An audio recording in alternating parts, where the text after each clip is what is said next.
definitely the point that I'm a good Muslim came out, but the point that I'm a good American seemed to be lost on them. New Jersey born and by all accounts a model American citizen. But late one night, the FBI showed up at his door, demanding answers about his activities, his thinking, and his religion. It's all in the name of national security. But is a loss of civil liberties the price we have to pay? That question and more on this edition of Due Process. Major funding for Due Process is made possible by the New Jersey State Bar Foundation, committed to educating the public about the law. Additional funding is provided by Lawyer's Diary and Manual.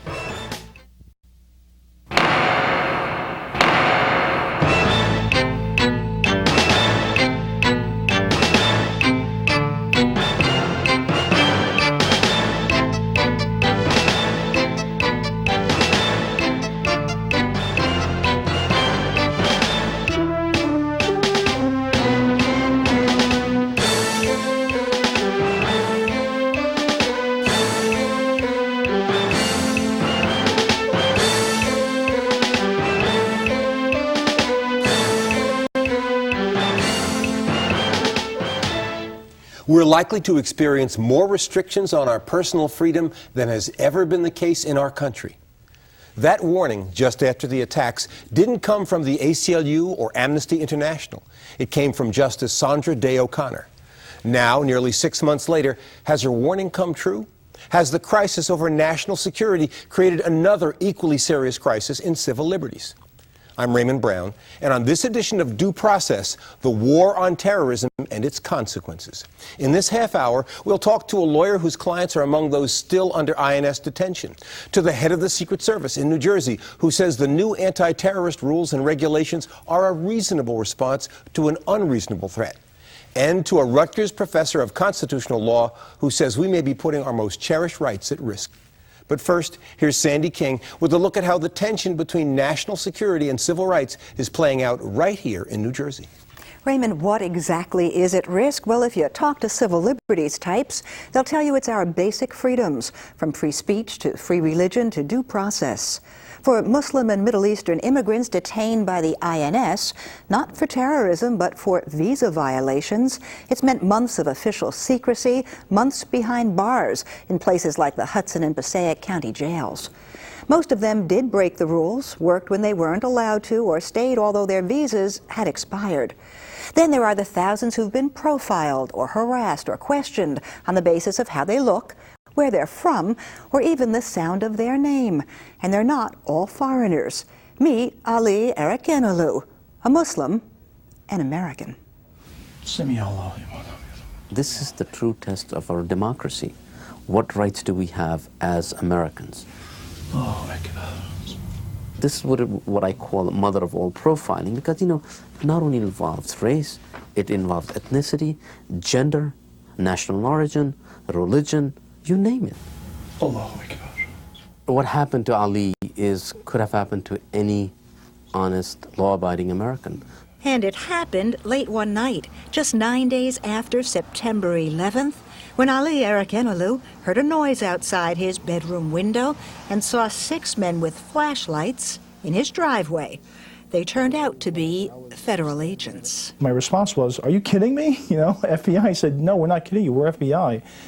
We'd like to ask you a few questions." Questions that continued for more than 2 hours. Questions about his books, his beliefs, his religion.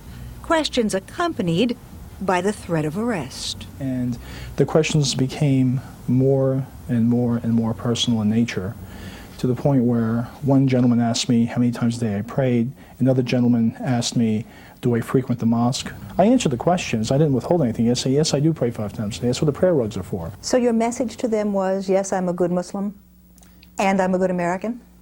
Well, definitely the point that I'm a good Muslim came out, but the point that I'm a good American seemed to be lost on them. Ali, the son of Turkish immigrants, was born here in Paterson, went to Catholic schools, graduated from Rutgers. But religion in the wake of September 11th has been enough to make anyone a suspect in communities like this one. Religion and maybe a finger-pointing phone call. It began off with someone called us and told us that you were making disparaging remarks about the United States, specifically about the USS Cole incident, that I allegedly said that I was happy that the sailors on board died. I shared my horror with them, saying, I never said such a thing. How could you even, who said this? We have to confront this backlash, and that is un-American. That is not fair.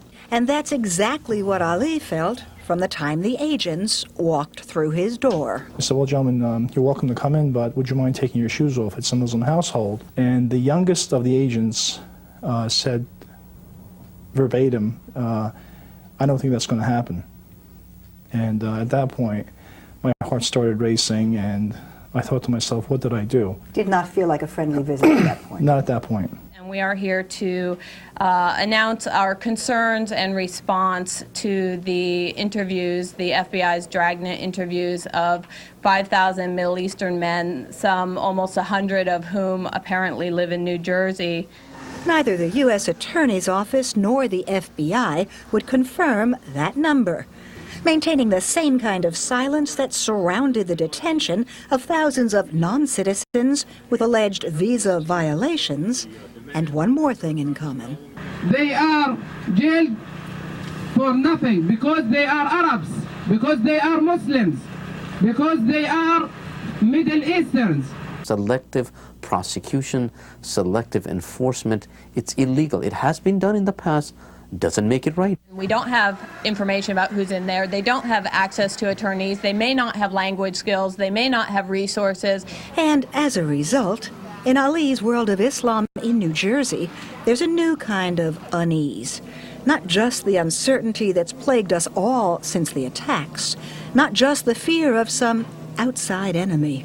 We receive phone calls from people who are U.S. citizens, naturalized U.S. citizens, and calling my office right after 9/11. Even now they call up and they say, so is there any way they can take my citizenship away? And even some Muslims who were born right here have learned a bitter lesson. Most are too afraid to discuss it. Give an opinion on that. Ali is one of the few to go public. For the first time in this country's history, we are not only racially profiling people, we are religiously profiling them, because probably all of these men are Muslim. I don't look Arab, and yet they came to my doorstep. But your name is Ali. But my name's Ali, and I'm a Muslim. Allah. Some things have changed since Ali's FBI visit. Agents here in New Jersey actually had some sensitivity sessions. Ali's lawyer, Sohail Mohammed, whom we met in the tape piece, was even among the trainers. Among the resulting change in procedure, agents now reportedly will take off their shoes when they enter a Muslim home. But Justice O'Connor really has been proven right in another of her predictions. The national trauma, she warned, will cause us to re-examine some of our laws pertaining to criminal surveillance, wiretapping, immigration. The solution, she said, would be a balance between a safe society and a fair and just one. And that's what we'll be talking about with our guests here in the studio. An immigration lawyer who represents 4 of the INS detainees, a Secret Service official who says the need is for diligence and defense, and a civil liberties expert who says there's equal need for caution and restraint. There is no more important debate facing us as a state and a country, so you want to stay with us.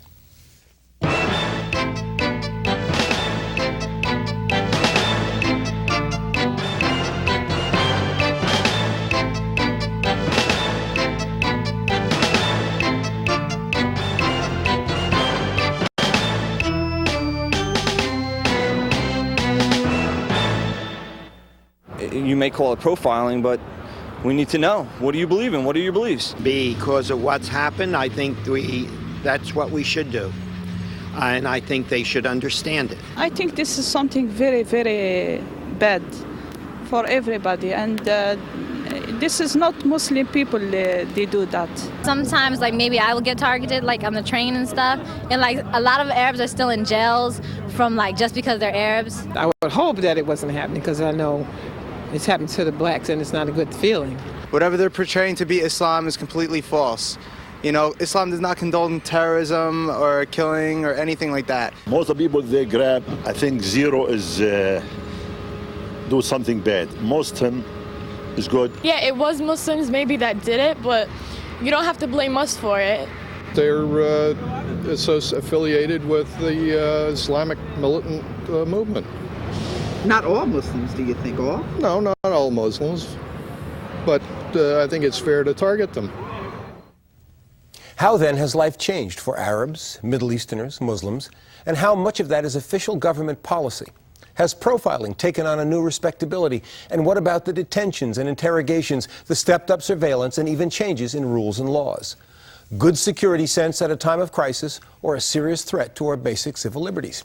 For some answers, we turn on one side to Rutgers law professor Frank Askin, author of Defending Rights, A Life in Law and Politics, National ACLU General Counsel and expert in constitutional law.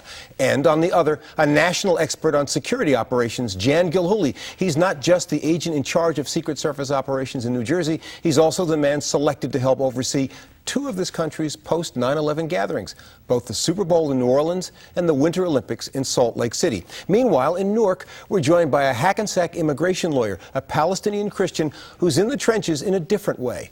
Hani Khoury represents 4 of the hundreds of men who've been picked up and detained by the INS in the months since September 11th. Welcome to all of you.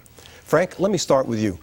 In the time since September 11th, especially that first 6-month period, what have been the critical issues that have arisen as critics both of the Congress and of the administration positions have said, look, civil liberties are being attacked? Well, let me count the ways. Sneak and peek search warrants, which are basically authorized burglaries, roving wiretaps, secret subpoenas from a secret court for financial and other records, trap and trace computer warrants, possibility of secret trials before secret military tribunals, detention for indefinite periods of aliens held incommunicado. Those are many of the threats that we're now facing. A lot of it, we don't even know how much of it has actually taken place. Right. We just know what's been put in place under the new Patriot Act. Those are the issues that are at the top of your list. I know you have more. But I want to talk to Jan Gilhooly and first ask you, when you hear a list like that of criticisms of the positions that have been taken thus far, do you see them as part of a logical debate, or do you see them as interfering with a security threat that you're obligated or have a duty to meet? Well, as a career law enforcement officer, I see and welcome and relish the fact of someone else's rights. But in each of those cases that Mr. Askin spoke of, those were reviewed by judges, by magistrates to authorize under the laws that are currently in place for those sneak and peek and those seizures as he made mention of. Those are reviewed. A law enforcement officer does not go out on his own and merely take it upon himself to do those acts. That's basically untrue. I disagree with that. Go ahead. I know I want to get Hani Khoury in, but go ahead, Frank. Go ahead. Well, the really underlying problem under the new Patriot Act is we have done away with judicial review. The link between all these threats to civil liberties is there's hardly any more judicial review. It's given total discretion, basically, to the law enforcement agencies. And the president says, well, I'll look after you. You trust me, I'll guarantee your civil liberties. I mean, the problem is this country was based on the notion that we are a government of laws and not of men. And now the president, the attorney general say, forget the laws, we will protect you. And we don't need anybody else looking over our shoulder. We'll be careful not to violate your liberties. Jan, if there's less review, do you think that's an acceptable trade-off? That is, if judges have a lesser level of involvement in review? Well, I have yet to see a judge with a lesser level of involvement or review. The Bill of Rights is in place. There have been no new constitutional amendments taking away anyone's rights. What is the major concern here? And they are not mutually exclusive. Civil rights and national security are not exclusive of each other. You know, there is a room in there where a necessary balance needs to be maintained.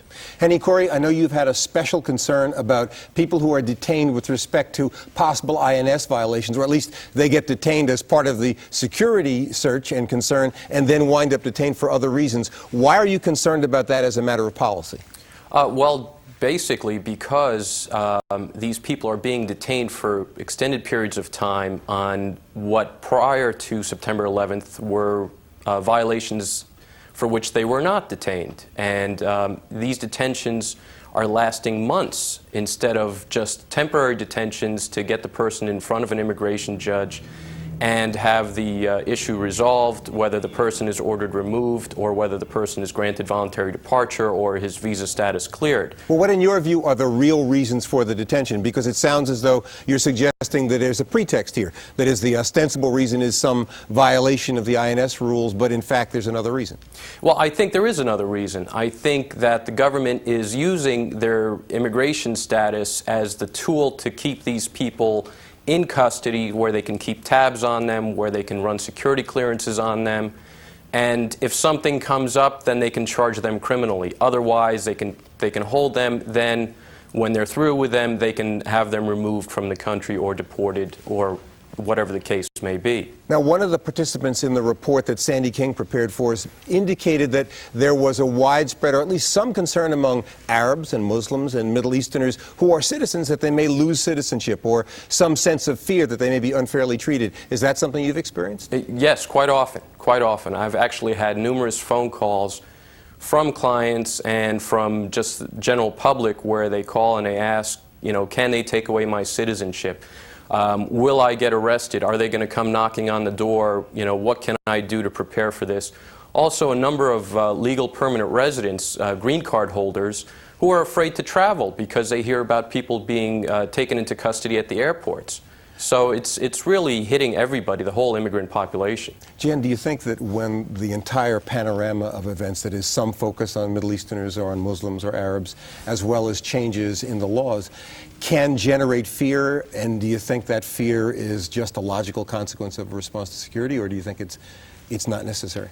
Well, I think the fear that was generated post 9/11 is a fear to everyone who resides in this country. You know, not just those who in fact are Muslim. I think the fear in general is out there. I have seen it in my travels and in my work, and the needs of all Americans need to be taken into account.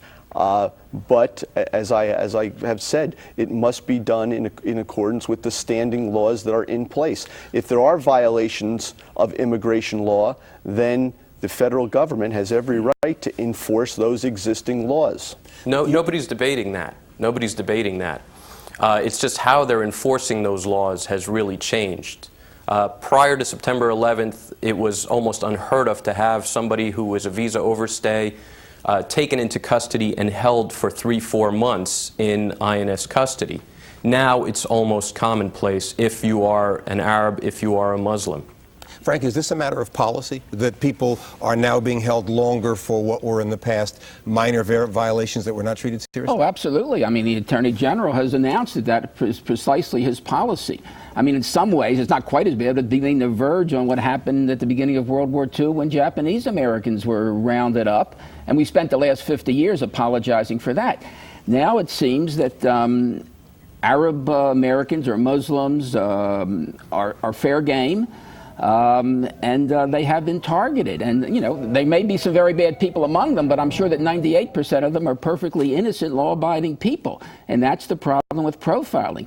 In order to catch a couple of, you know, dangerous people, you really, you know, violate the rights of a huge number of individuals. Now, these are perilous times. Nobody denies that. There are people who want to do us great harm, and there are really needs for national security provisions, but we have to balance that against our traditions of individual liberty in this country. We can't become a police state just in order to protect ourselves from the bad guys.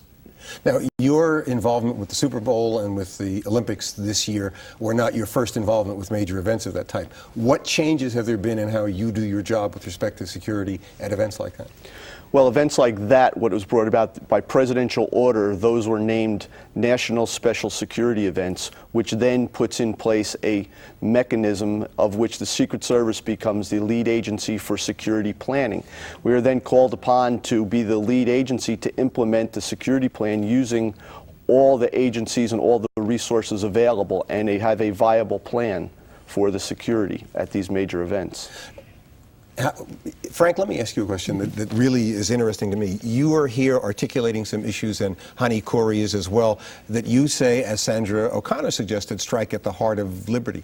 And yet, if one were to monitor the proceedings of the United States Senate or the Congress, one wouldn't hear the kind of robust debate about those issues that one would expect if they were as important as you say. Indeed, one or two members of Congress have themselves suggested there's been a vast silence. How do you explain that? I think they're running scared. I mean, they're concerned about, public opinion. They think the public is, wants more protection, more security.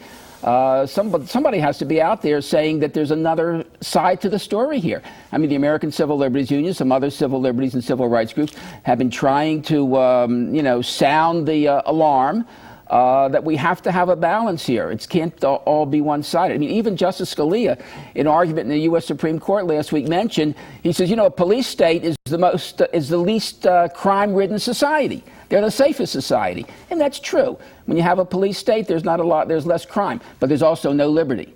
And we have to have a balance here. Jan, do you think that the criticisms are fair or should be taken seriously, or is it nitpicking?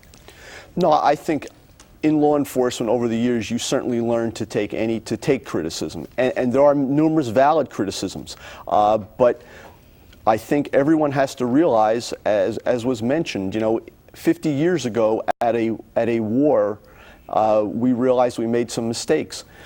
This is a new type of war that we are in. We do not have the luxury to look back at this point. Maybe 50 years from now, we'll see that we did things wrong, certain things wrong, and we'll apologize for them. But now we are in a new type of war. And for law enforcement, it is a new era of the prevention of the act. It is not anymore about going out and solving a crime after it was committed. It is about taking proactive steps in a combined effort to prevent terrorist acts on these shores. Do you see any downside in terms of the fear that Hani Corey has talked about, or the issues that Frank Askin has suggested reveal fundamental liberties under attack? Is there a potential of going too far? Well, there is always a potential there, but with organizations such as the ACLU, looking out, I think, and that is a good check and balance. I mean, we have a job to do to maintain national security, and that is first and foremost, because without national security in this country, there is no law, there is no order, and that is what has to be maintained at this point. We also need judicial review. Judicial review is the key to this. You can't give total discretion to the executive agencies. Hani Corey, I suspect some viewers might say to themselves, well, we're sympathetic to the kinds of folks that Hani Corey is talking about, but maybe that's an acceptable price to pay, that people might spend longer in jail for what are previously viewed as minor violations. How do you respond to that? Well, I mean, we have a constitution, we have laws, and if we violate the laws, then you are to be punished. But within reason, having people spend months in jail for visa immigration violations are beyond what is reasonable punishment for these law violations. So I think it goes beyond. What's happening right now is going beyond reason, going beyond what the laws intended to be the punishment for a visa violation. The punishment is deportation, is removal from the United States. It's not a 3 months jail sentence and then removal from the United States. Frank, as we wind down, can you identify what you think is the most important issue people should be watching down the road in terms of this? There's so many of them, but I come back to the notion that we cannot give up on judicial review, and that's what happened with the Patriot Act. The Patriot Act is authorized as long as the FBI chief or his deputy certifies that some kind of totalitarian surveillance method is necessary to protect national security. That's all he has to do. All he has to do is certify it. There's no more probable cause. There's no more judicial review. As long as the police agency certify, they basically get carte blanche under the Patriot Act. Is there any tool you need that you don't have now? No, I don't think so, no. We have the tools we need to work together and to do this and meet the needs of the people law enforcement serves. Hani Corey, can you tell us in 20 seconds one change you'd like to see? In 20 seconds, no, but I'll try. It's basically, I think that it comes down to equal enforcement of the law. Equal enforcement of the law, not just Equal targeting enforcement Muslims is where we'll have to leave it, but just for this week. In 2 weeks, we'll be back with more on the national anti-terrorism effort when we spend the half hour with Michael Chertoff, a former U.S. Attorney for New Jersey and now is Assistant U.S. Attorney General, the head of the Justice Department's 9/11 Task Force. But next week and every week, we'll be right here with another cutting-edge issue of law and social justice. We hope you'll join us. Till then, for Sandy King and all of us here at Due Process, I'm Raymond Brown. Thanks for watching.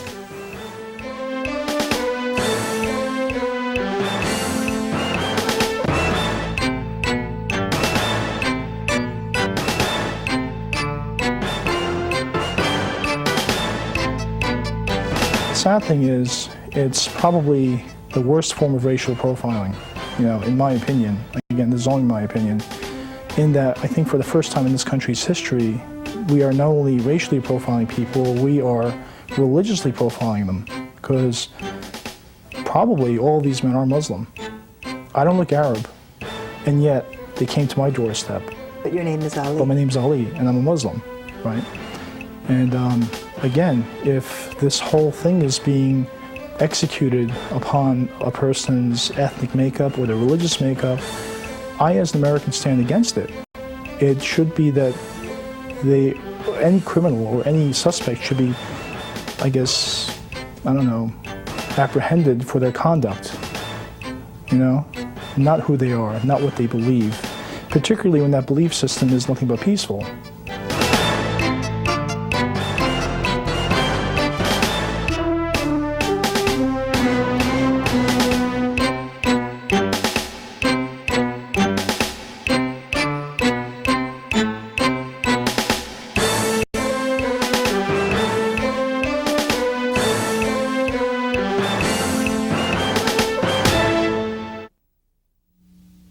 Major funding for Due Process was made possible by the New Jersey State Bar Foundation, committed to educating the public about the law. Additional funding was provided by Lawyer's Diary and Manual,